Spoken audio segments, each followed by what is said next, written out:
guys, today I'm going to show you a few to-dos you should do after you finished your Linux Mint installation. So let's start.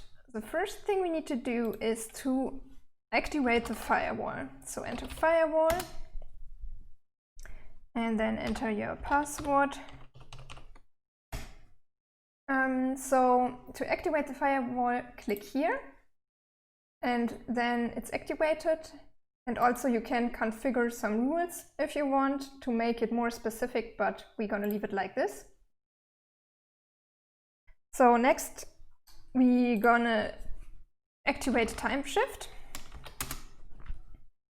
Enter your password again. Then you can select the snapshot type. And then you need to choose where your snapshots should be located and click on Next. And here you can choose how often you want the snapshots to be made. Click on Next. And then if you want, you can change something here, but for starting, I would recommend to leave it like this. And then click on Finish. So here you can see that Timeshift is active now. And the point of Timeshift is to make sure that, let's say we have a certain update for Mint and it crashes your system, then you can restore a certain old snapshot with the help of Timeshift. So it will roll back to where it was before. And like this, you have a working system again. Let's jump over to the updates. Click on this symbol here at the bottom right. And here you have some information. You can read it and then click on OK. Then it's asking you if you want to switch to a local mirror. I would recommend this. A mirror is the server location of where you will pull your updates. So if you have a server close to where you live, you will update faster. So click on Yes. Enter your password. So here you can choose mirrors. Click on this. And then you can choose something near to your home. I'm currently not using Mint, it's just for demo purposes, so I won't pick a server for me. And also you should here change the base mirror and also choose something near to you. And when you're done, click on OK. Close this one. Okay, and now we want to configure our update policy. So click on Edit Preferences. You have different options here. I'm just showing you the Automation tab now.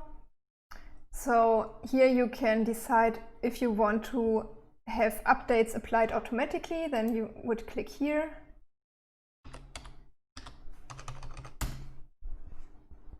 And here in the orange bar, it says that we should make sure that our system snapshots are properly configured before using this option.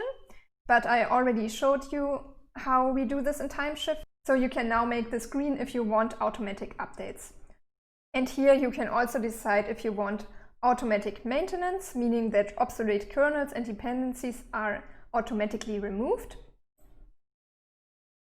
Before deciding if you want automatic updates and maintenance, please do some research, because depending on your needs, this is different for everyone. Now let's move on to the drivers. Click on the Mint icon and enter driver, and then click on Driver Manager.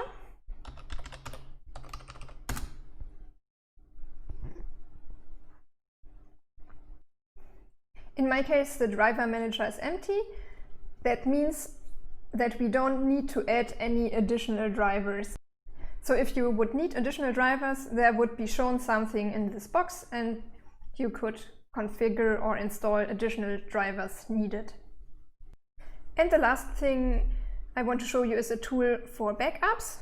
Click on the Mint icon and enter Software, and then click on Software Manager.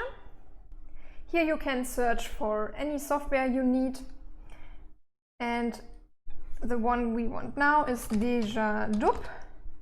That's the one. And click on Install. Click on Continue. Continue. Now let's launch it. Then you can click on Create My First Backup. Here it already shows which folder will be backed up, but you can add other folders as well if you want. And also you can choose which folders you want to ignore. Then we click on Forward. Here you can choose a storage location and then click on Forward.